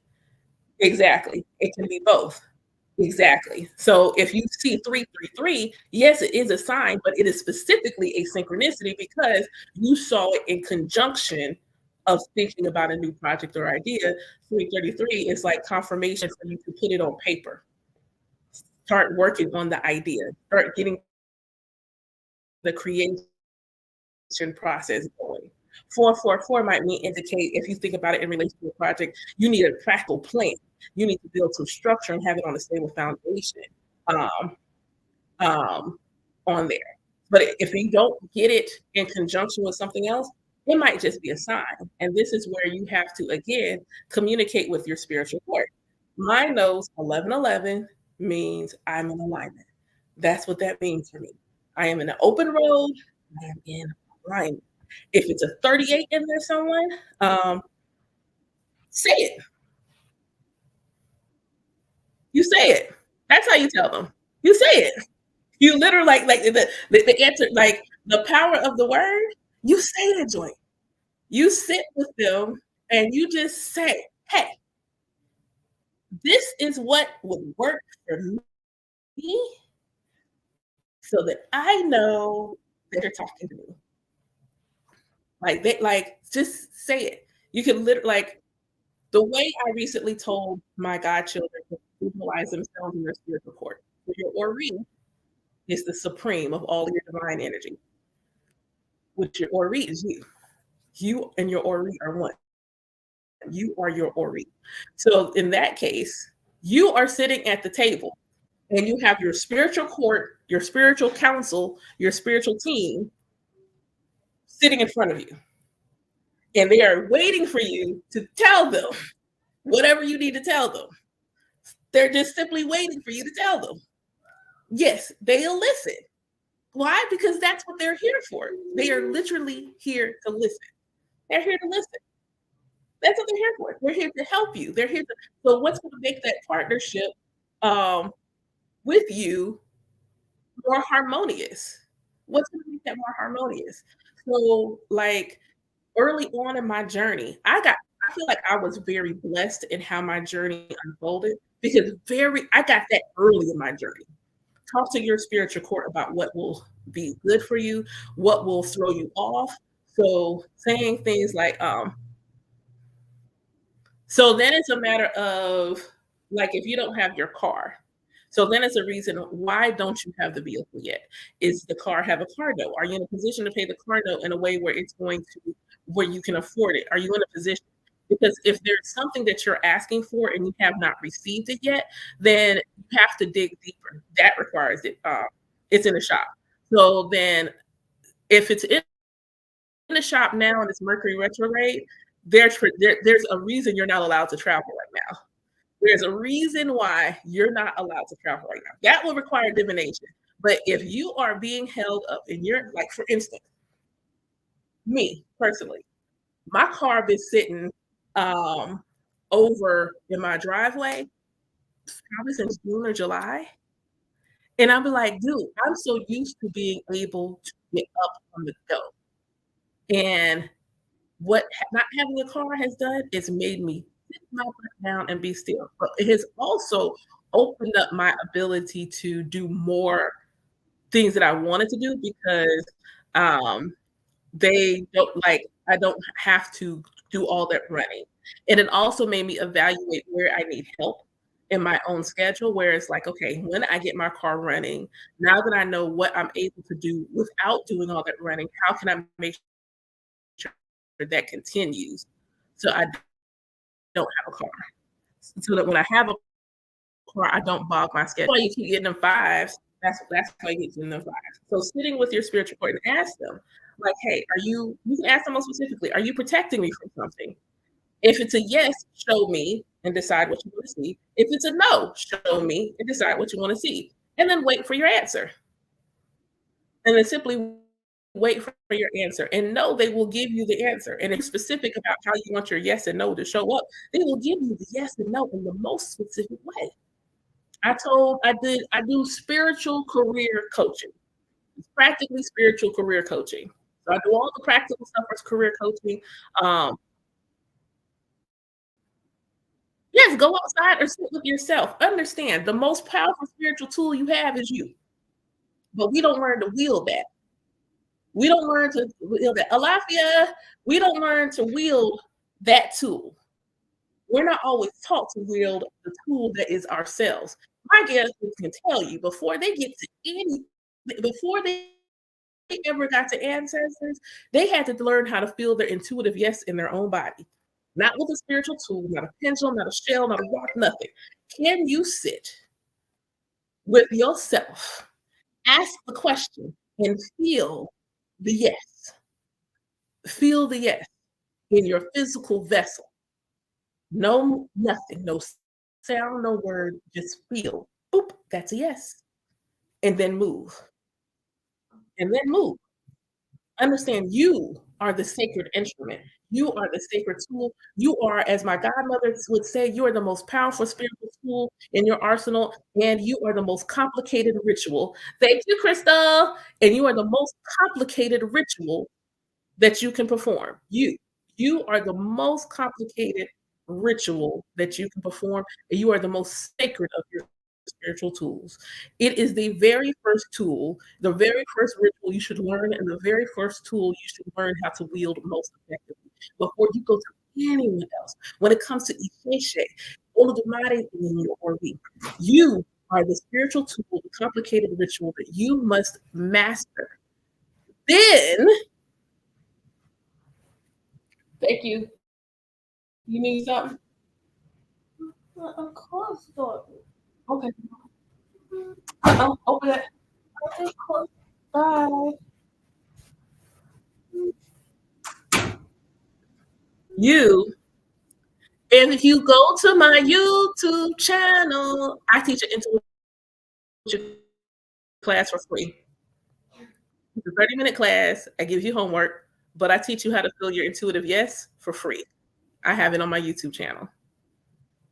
I think at least 2 people in here can say that the actual part of feeling your intuition takes me all of 5 to 10 minutes. I taught it in a live one day on the fly. On the fly, I taught it in a live. Just 'cause. Just simply just 'cause. I just boom, there you go. There you go. Feel your yes. Feel your yes. But I do have it on a YouTube video. You can watch it on my YouTube channel and literally learn how to feel your yes. But understand, once you learn what the yes is, don't go asking it life or death questions. You ain't built no relationship. You need to build a relationship with your intuition because you don't have one. So now you got to build a relationship. You have to learn, your intuition has to learn that you trust it and it trusts you to listen to it. And by doing so, you also teach your ego to trust your intuition. Because so many people talk like you got to kill the ego. No, you're supposed to get the ego and your ori working together in tandem so that they're not always bumping heads. That way you have peace, inner peace. Suru, you have inner peace when they're not always going hair with each other. You trusting your intuition helps the helicopter mom that is your ego calm down because your ego is looking at your feet and it's telling you to do dot dot dot. And like, and it's okay. It takes practice because I'm the same. Like I have those moments. I have those moments. It takes practice because we didn't grow up. We didn't get this as kids. A lot of us getting this now as like whole adults. So it takes practice and giving yourself the grace to have the practice. Understanding your ego is a helicopter mom. Your ego is not trying to hurt you. You ego and your ori have the same goal, your wellness. Your ego is super protective though. Your ego is like, don't run down the street, Johnny. You're gonna spin your knee. Where your ori is like, run, feel the wind in your face. Your ori knows that as long as your shoes are tied, you're not gonna trip. You're gonna be fine. You're gonna be fine. But helicopter mom ego is like, but they're gonna fall. If you trust your ori and go run and show that your ego, oh snap, I'm not gonna fall. Then your ego's like, maybe this ori is looking out for their best interest. And you keep doing it. You got to take the small steps, little things. Which Walmart should I go shop at? Where should I get my groceries from? What should I put on today? You got to do little stuff because your spiritual life and your practical life should be running side by side. So let your aura dress you. Use your intellect on that day.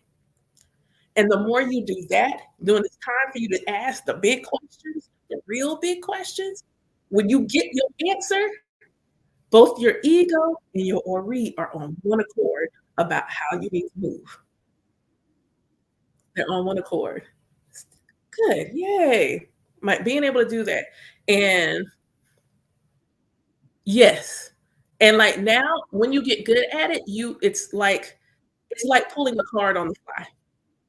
Like I don't have to go into a meditation or anything. At this point now, if I ask a question and I need a yes or no, it's immediate, instant. It's instant. I put the class on YouTube for free. Why? Because one, I learned it for free, and two, I don't know how to put a price tag on your intuition is the voice of your or emanating in your physical body. Your ori is a part of your consciousness that remembers its oneness with the source. So, what is the value? What is the price to teach someone how to talk directly to source? A lot of people feel like if you go directly to the Most High to get asked a question, and Alafia, blessings, blessings, blessings, you get the Ago Ato.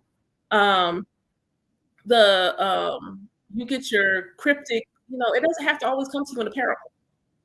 Like, people like, "I need a sign," and all of a sudden you get this parable. I'm like, "Why you gave me a parable?" I did look. Congratulations. Congratulations. Yay. That's what's up. Yeah. Um, you don't always have to get a parable. It ain't gotta be cryptic every time you get a message. It don't have to be cryptic.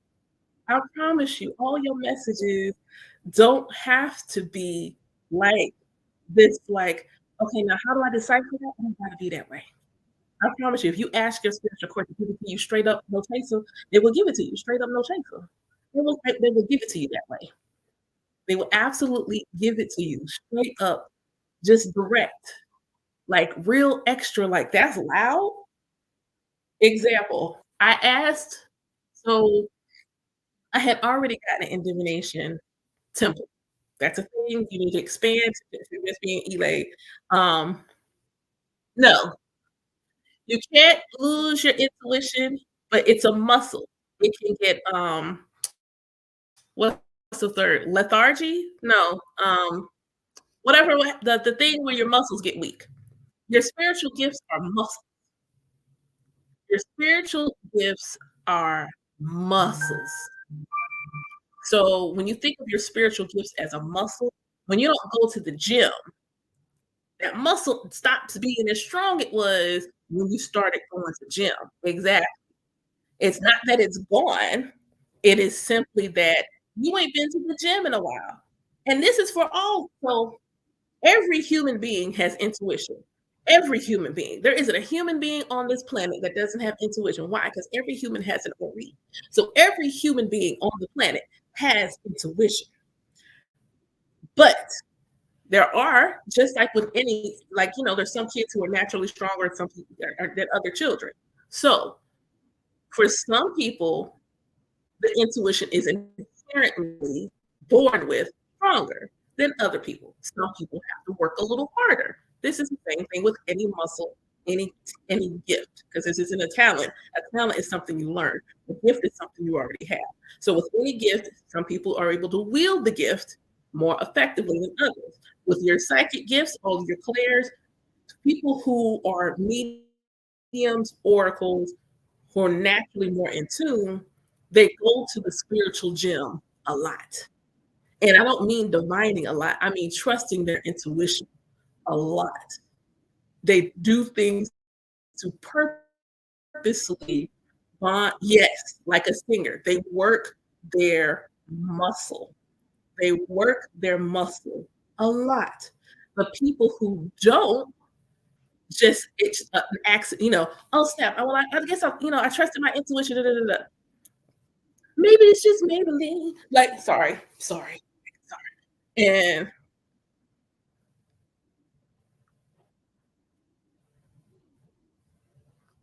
Ashe, I take that because my intuition has always been a thing.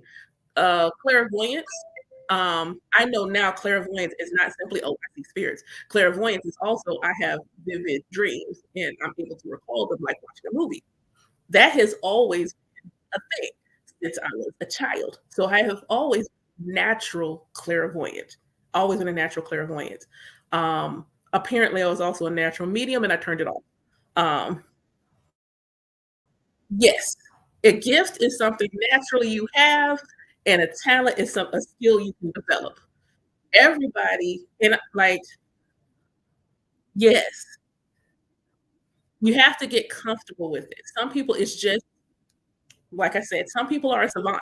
Like, it just is what it is. Like, they just like come into the world and it's like, I may not remember what lifetime it is, but I remember how to do things.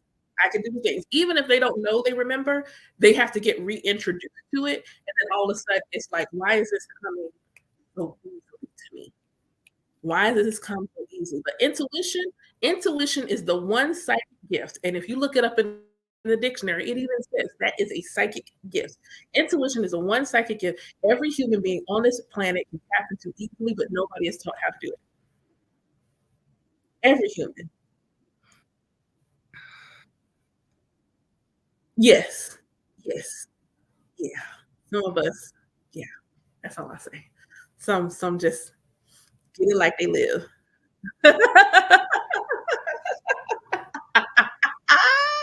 Like, they took it. They did in fact take it. Like, they like and no. Uh, yep, y'all some people can convince you they did. You know, all Black people have been convinced that they don't have power. So you can absolutely convinced that you don't have it. It's not gone.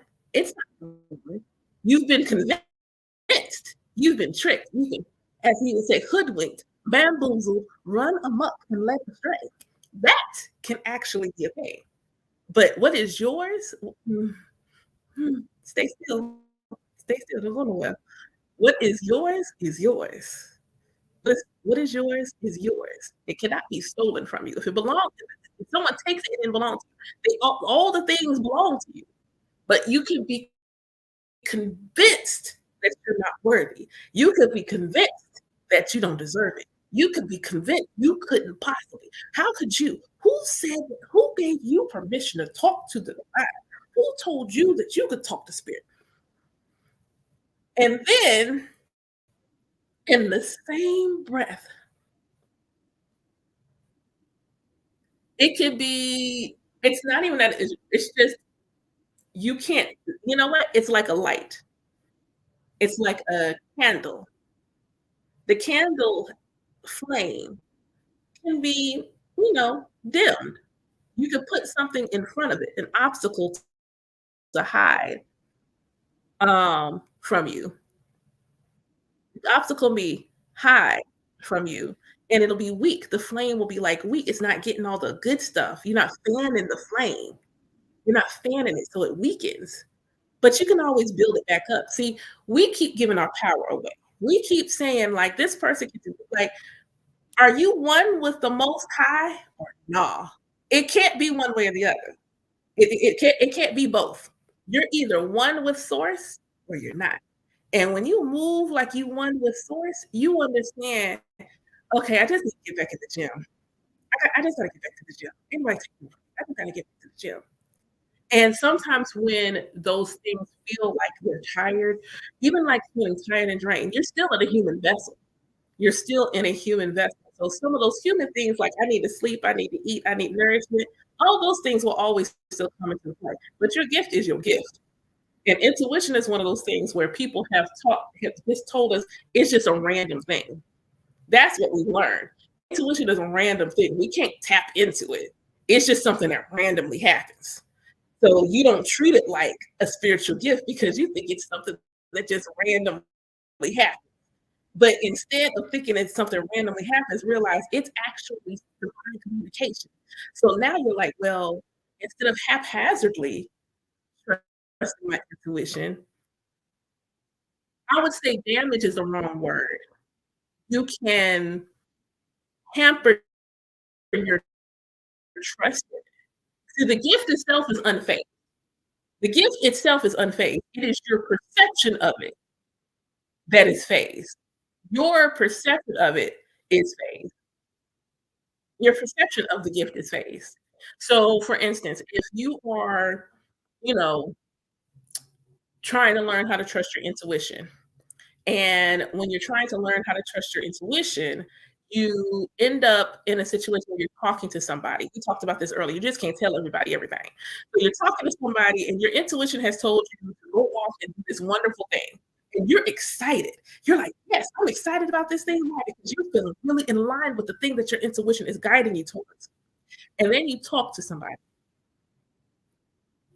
and see, you're still also doing inner work to trust yourself.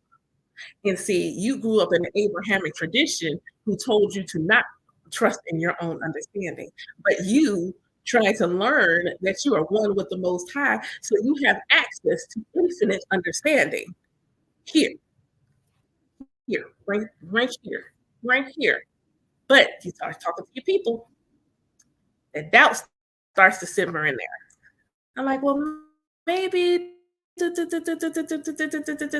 gift is still nowhere. Your ability to trust it and is hampered, and thus your ability to access it with ease is also now weakened. Why? Because it's your belief. It is your belief in your own self that influence how effectively you wield your gift. The power of the word doesn't start and stop with your mouth. The words start here. This is where the word begins, and then it comes out here. The word begins here. The word begins here. So the power of the word starts here. And once you are able to, and it's never going to be perfect. Like, I think also understanding that you're still a human, you're still having a human experience, and that there's going to be days where this power of the word is real. Like, you might need a little help. You might need a little boost, because right here, it's humaning. It's humaning. Your God self, your goddess self, your celestial self, whatever resonates with you, you're not able to feel it. That particular day, your cape is off. Your cape is turned off, and you're just like, I just want to be human. Today, I'm really just feeling real human, and that is okay. We all have those days. The most powerful, potent diviners, mediums, oracles all have those days because we are still having a human experience. We are divinely human, gloriously God, goddess, or celestial, whatever resonates with you. So we still having a human experience, and the Most High knows that. Nobody's sitting around like, oh my God, you decided to feel sad on yourself today. But if you make a habit of it, then there's a thing. That's a thing. But if you have one of those days, and that particular day, you're just not. And this is when, we have those moments that even the diviners need diviners. Like, even sometimes the diviners need diviners. There are some days like, uh-uh, I'm too close to this thing. I'm too close to it, and I'm a little too hot. I'm too close. I'm too hot. That happened recently. I was too close, and I was too hot. Someone told my God to me, and like, hey, I need a little insight. And right this minute, it ain't meant for me to get to myself. I'm not meant to divine for myself right now. Could you do it? Because right this minute, I'm hot. I'm hot. I'm hot. I'm trying to cool off, but I need an answer. And so they did. They divined for me. It doesn't make me less of a time. I'm still like top notch, still the grace. But I also know when I'm in the midst of a human experience, I need another celestial to come step in and help me get back to my God. So that's what community is for. This is why in African traditions we have community, so we can learn from each other, bond with each other, lean on each other as we need to. The Most High is the most proficient of delegators. Otherwise, there wouldn't be all these angels, Orishas, and there wouldn't be all these things. The creator of all existence says, I could do it myself or I could delegate.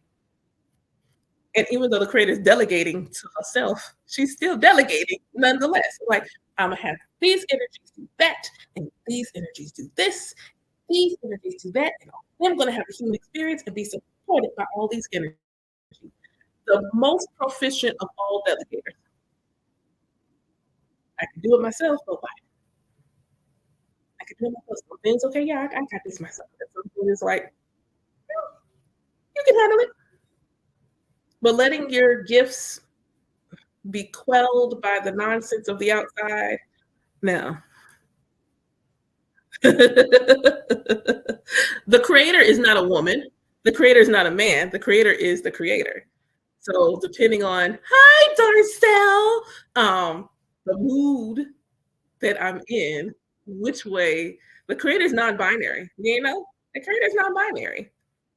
The creator is non-binary. And if I have to lean into one particular pronoun or another, the creator birthed existence. And thus, if there's any pronoun that aligns with birth, it's always going to be her. But they know he's birthing nothing. There's nobody. But sometimes creator is father. Sometimes creator is mother. Sometimes the creator is both in the moment. It just kind of depends on the medicine needing to be administered to me in that moment. Sometimes I can tell when the source is sitting with me and it's dad, and he's sitting with me as a protective father, and she's trying to help me be practical in how I do things.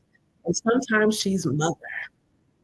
Sometimes she's mother, and sometimes she is nurturing, and sometimes we are flaming hot. Sometimes we're flaming hot in our feelings, and like, "So, are they going in a jar or not?"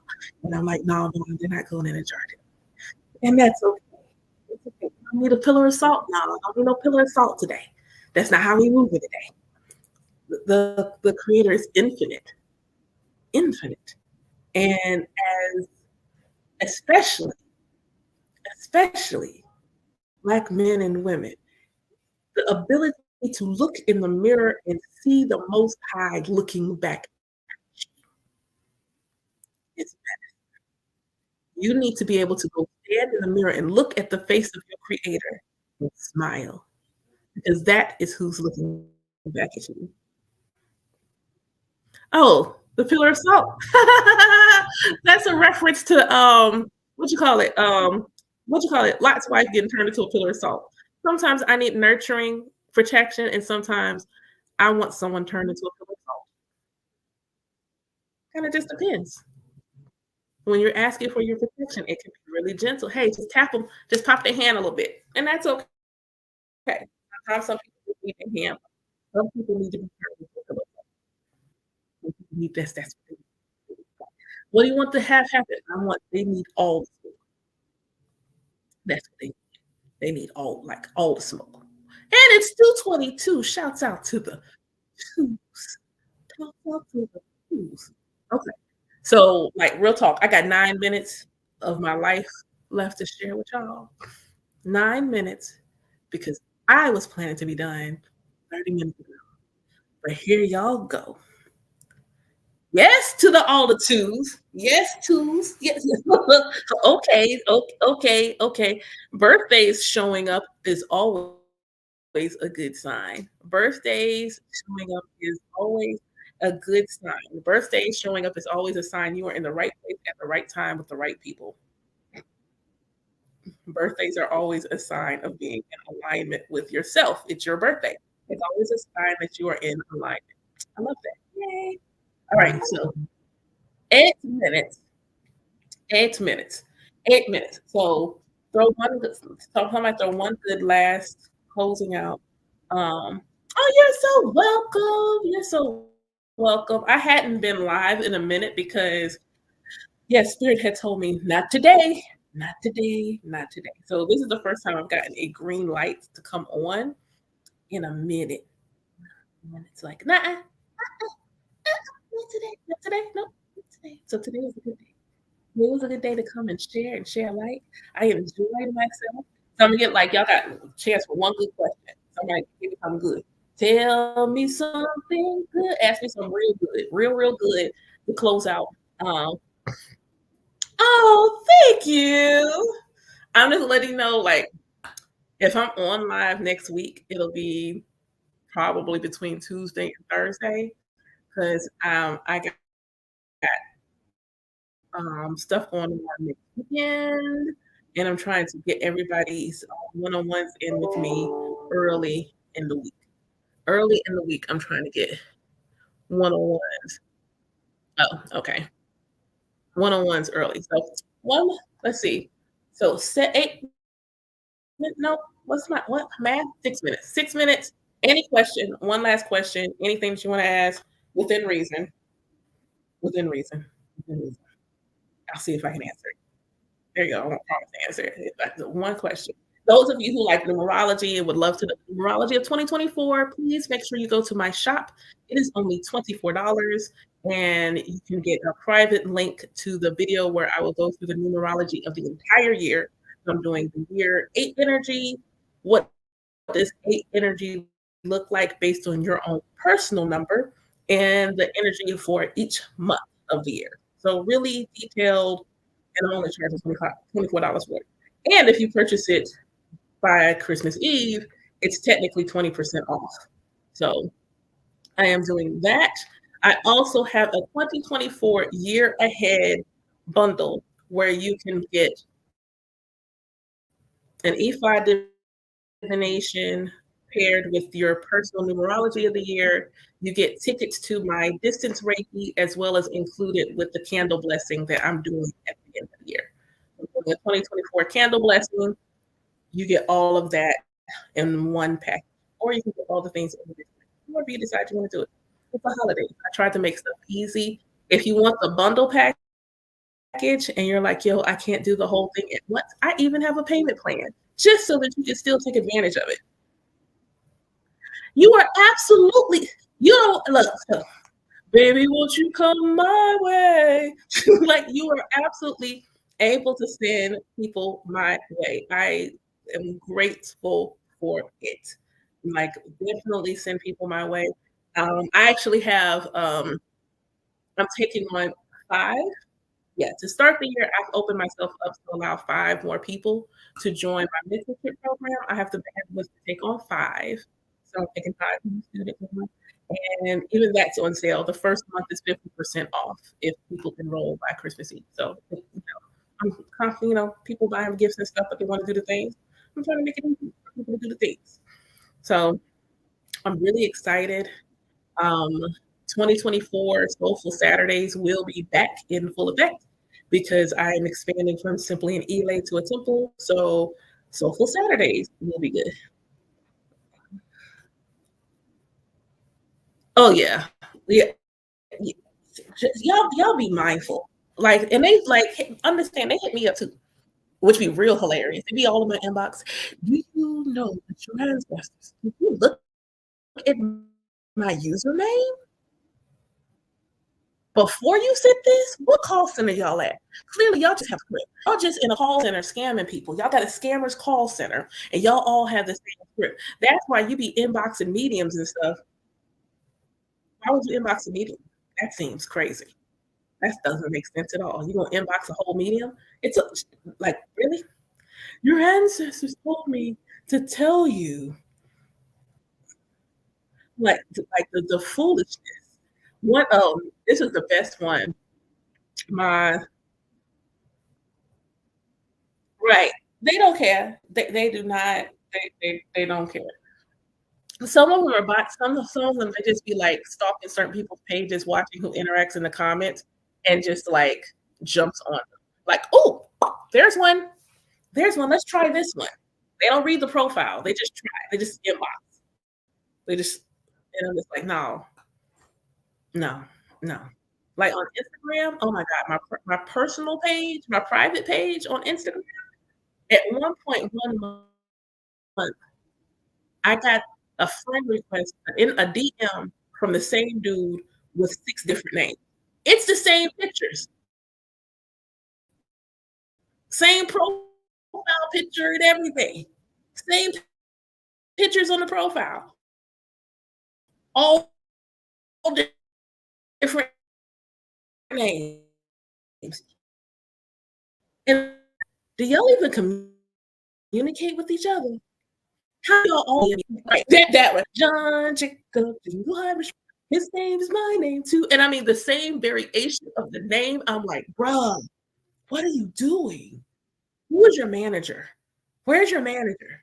Because clearly they are slipping on the pumping because y'all can't all be trying to like, hey, hey, I'm looking for a sugar baby. Hey, hey, so is your twin. Hey, hey, so is your triplet. Hey, it's for y'all. It's for y'all all look alike. It's for y'all. I mean, like, well, God is good if He's just making 4 of y'all to look like this in the world. Praise the Lord. But I don't think that's the case. I don't think it's 4 of y'all that look the same. Does this brother know that y'all using his picture? Like, I tried to find the actual person and tell, like, hey, somebody has got your pictures and they are going down. Like, just sliding into chicks DM all willy nilly, pretending to be you, sir. I'm gonna need you to like figure a way to get the word out that that's not you. Respectfully. Respectfully. All right. So I been live for 2 hours. My phone has reached the grand old 14%. And yeah, I guess I'm going to go do something like, I don't know, wash some dishes or something. Do something domesticated and constructive with my time. I hope that y'all enjoyed yourselves on live. What is that? 13, I can't see, 14,000 likes. Thank y'all so much for the love.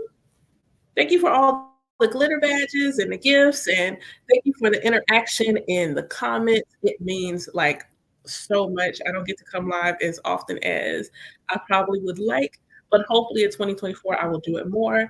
For those of you who will be interested in attending some of my Soulful Saturday sessions, those will be coming up open. I will be opening thank you, honey. And happy holidays to all of y'all who are going to be enjoying this beautiful holiday energy. By all means, enjoy it. Enjoy the energy. Revel in the giving and the love and caring energy that's bubbling up in people right now. I hope that you all benefit from it. Um, 2024, I'm definitely opening more space, not just to coming live more, but more spaces where I'll have like events like rituals and things like that. I'm actually going to do a friends and family one at the end of January to kind of kick off the birthing of my temple. So be on the lookout for that. If you need anything support, spiritual support to help with 2024 kicked off for you, please make sure you go to my website at nia's.garden.com. Link is in the bio.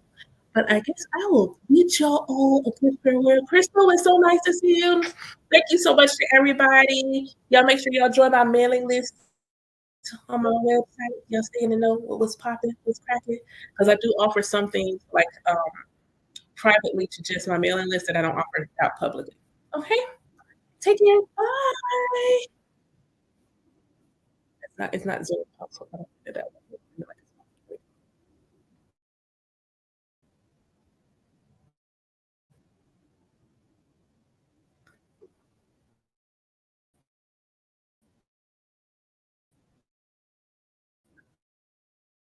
Baby,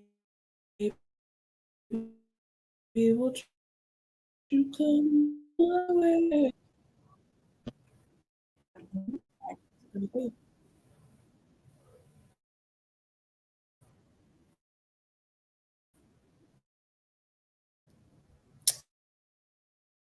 Just trying to get